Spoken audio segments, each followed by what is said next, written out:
President Trump is talking about his pivot towards infrastructure.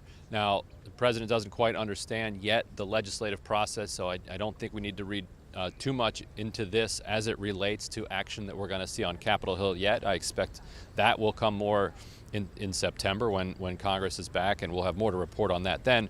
But one of the most revealing things that the president did today is he's ordering, or he's making an executive order that says, hey, when you're building in flood-prone areas, you no longer have to factor in sea level rise as you go about making your plans for your 30 or 50 or 100 year out plans.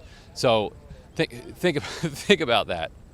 There is a scientific consensus that sea levels are rising, and that is something that people who live in flood-prone areas care deeply about.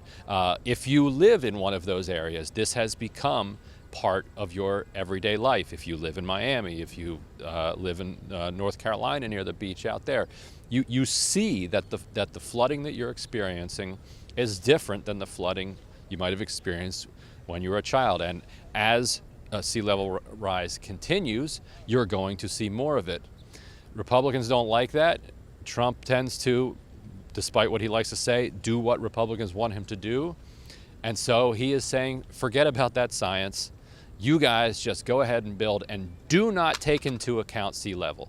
Do not take into account sea level rise. What's he proving there? Who's he going to screw with that? Who's he going to help with that? Name a single force on any side of this question that has actually benefited by building in an area where you know you're going to get flooded out.